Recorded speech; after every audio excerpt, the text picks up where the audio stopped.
You should have encountered the work of this man, Pierre-Simon Laplace, in your ordinary differential equations class. Laplace was a famous French mathematician and scientist. He was even referred to as the French Newton. So that gives you an idea of the contributions which he made. Laplace's most important contributions, besides the Laplace transform, were his work on celestial mechanics and on probability. Celestial mechanics is the mathematical analysis of the motion of astronomical bodies. Laplace made many important advances, including the use of potential theory and the introduction of spherical harmonics. You would know of Laplace mostly from his work on solving differential equations. Laplace introduced the transform we will discuss today in this presentation for that purpose. Laplace is not very popular with engineering students. They find his transform both baffling and annoying. But I'd like to convince you that Laplace is your friend, and his transform is actually very simple. Let the re-education begin. Let's review the Laplace transform. We'll take the Laplace transform of a signal x of t to produce the transformed signal x of s, which is capitalized. We will usually make time-domain signals as lowercase and their Laplace transforms as uppercase. So here is the Laplace transform. X of s is equal to the integral from minus infinity to infinity x of t e to the minus st dt. First thing you should note about this is x of s is not a function of t, time. That's because t has been integrated out in the transform, leaving x of s a function of s alone. This is just a change of variables. We're going from the variable t to the variable s. Now because st appears in the exponent, and all exponents must be unitless, we know that s must have units of 1 over time, that is, units of frequency. Furthermore, while t is real valued, s will be complex valued. So that is the Laplace transform. It appears at first rather mysterious, and many students are confused by it. But I hope by the end of this presentation, you'll see that the idea behind it is quite easy, and it will make perfect sense to you.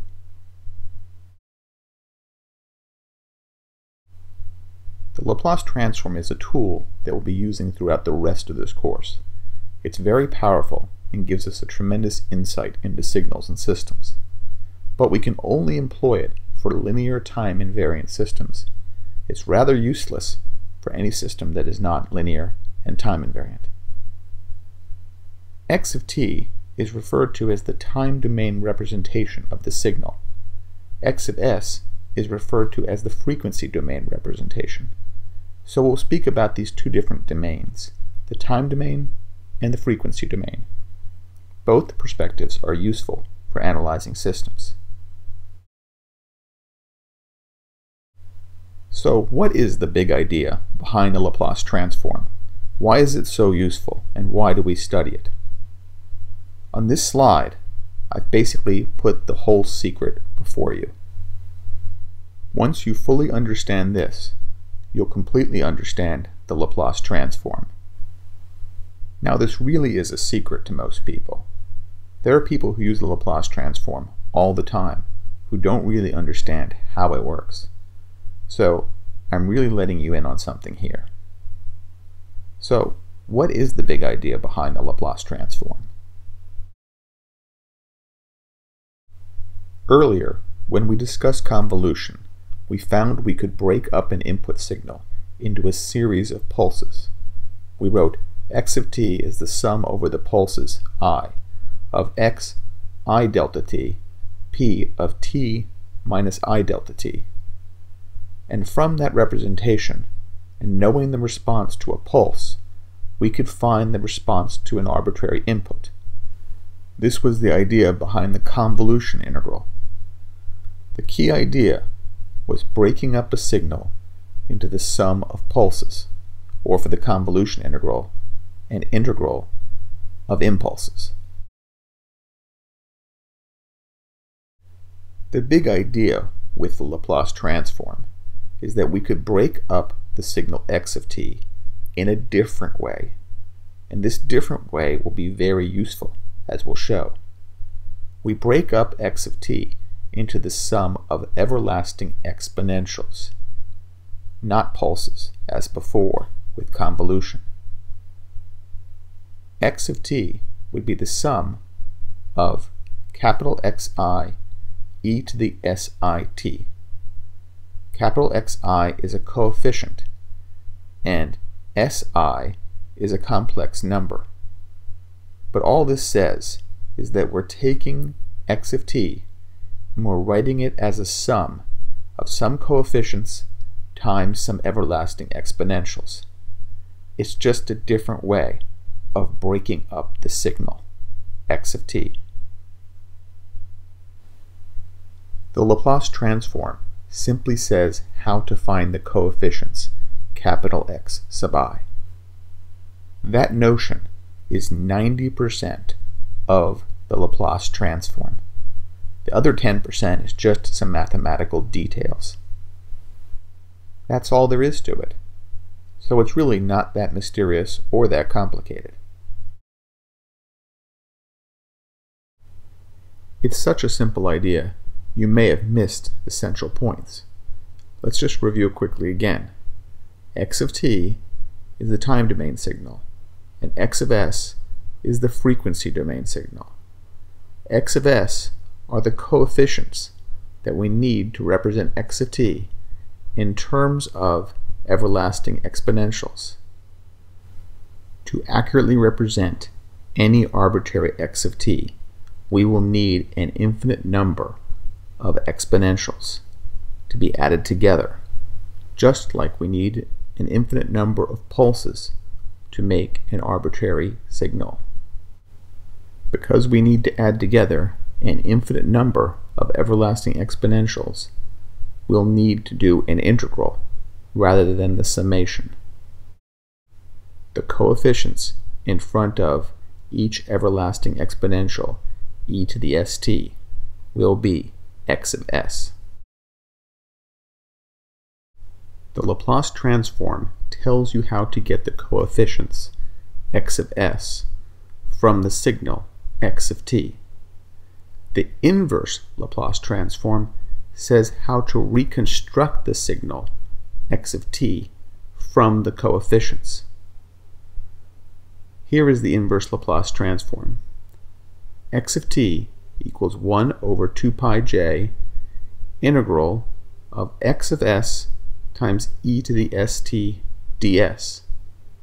If you notice what's happening here, the integral here is doing a summation over everlasting exponentials, and the coefficients in front of each everlasting exponential is x of s.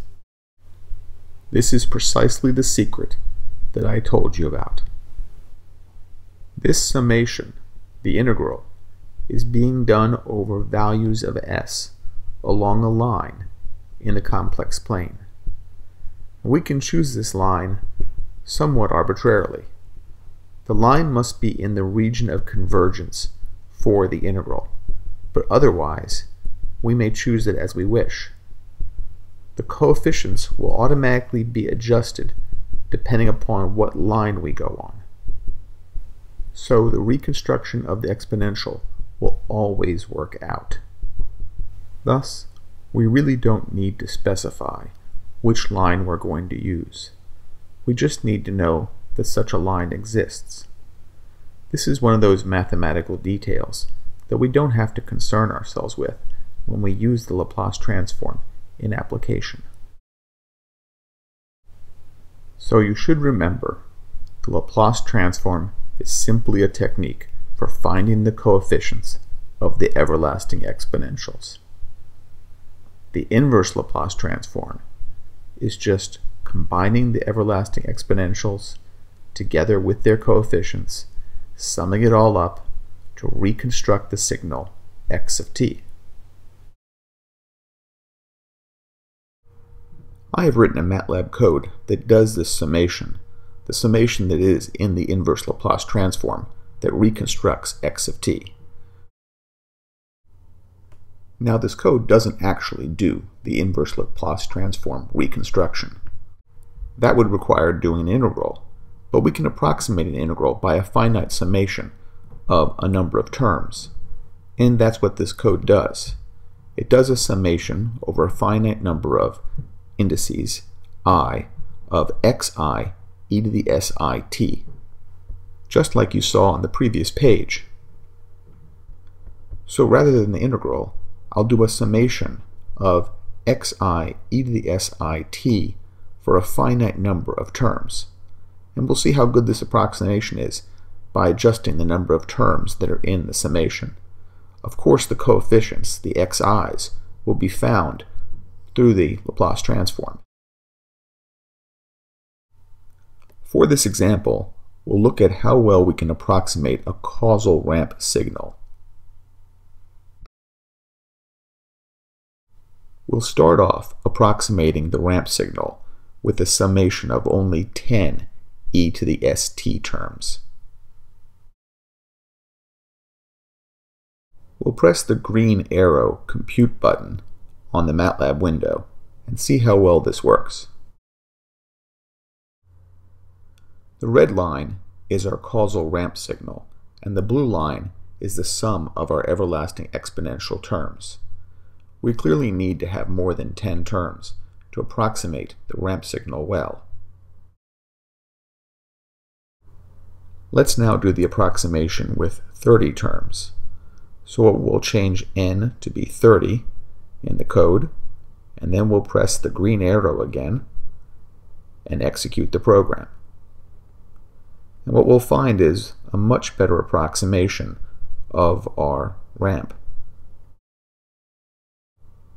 Let's see if we can do better. We'll change n to be 100. And then we'll execute the program again. And what we'll find is a very accurate approximation of our causal ramp.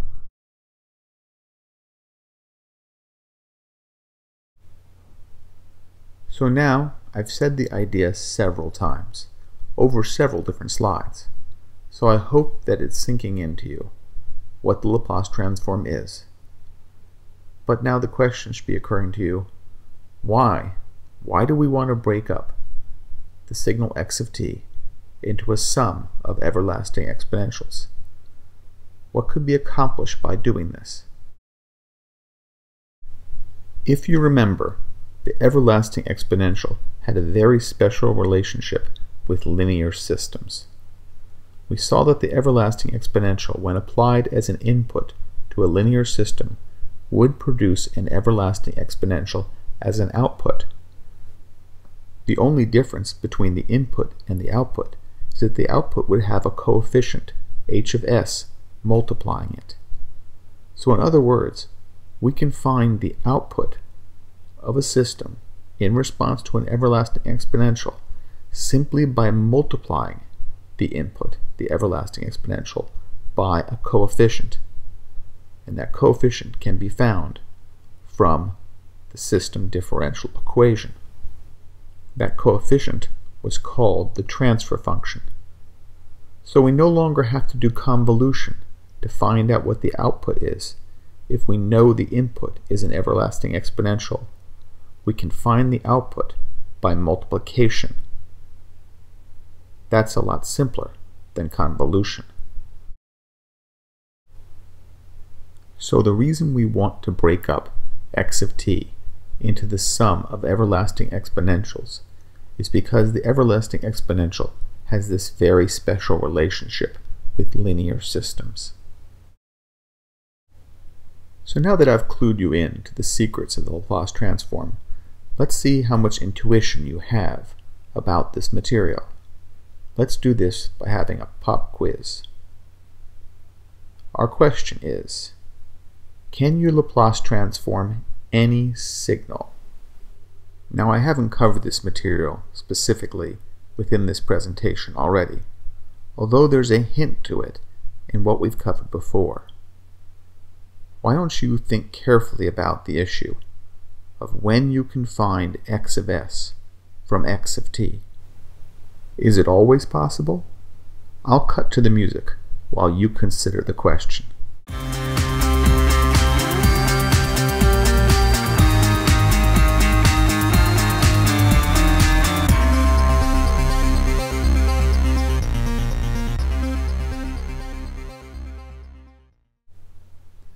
Okay, that was like being back in the early 1980s. Our question, can you Laplace transform any signal? And the answer is no.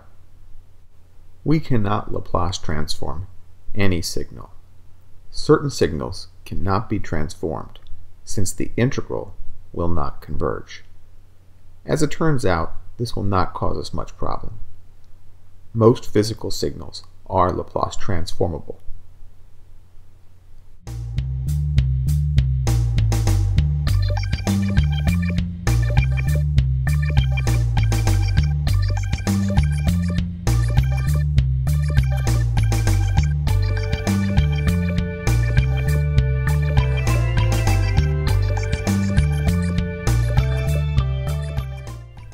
So what signals have Laplace transforms and which ones do not?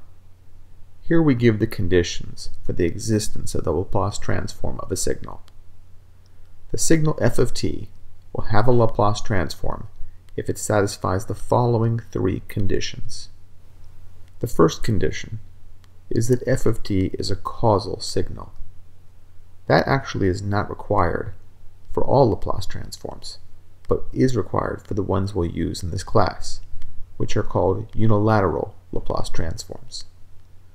The second requirement is that there exists an alpha greater than 0, such that the limit as t goes to infinity of e to the minus alpha t times the absolute value of f of t equals 0. This is referred to as the exponential order requirement. What it just means is that f of t cannot grow to infinity at a rate faster than exponential. Our third requirement is that in any finite interval, f of t is continuous except at a finite number of points. So we can't have an infinite number of discontinuities in a finite interval. As long as we satisfy these conditions, the signal will have a Laplace transform. So here are some signals which do not have Laplace transforms. The first is e to the t squared. This signal is not exponential order. It grows too fast. Our second example uses the SGN sine function. SGN is a function which is negative for negative values of its argument, 0 when its argument is 0, and 1 for positive values of its argument. So here we are taking the SGN sign of the SIN sign of 1 over t. This particular signal has the continuity problem. As t goes to 0, 1 over t will grow large, and then sine of 1 over t will oscillate wildly. SGN function will turn these wild oscillations into discontinuities as the signal switches between 1 and minus 1 as t goes to 0. So this signal has an infinite number of discontinuities in the interval between 0 and 1. As you can tell, these are some pretty strange signals. We will not be encountering these in this class, and you are very unlikely to see any in actual engineering application.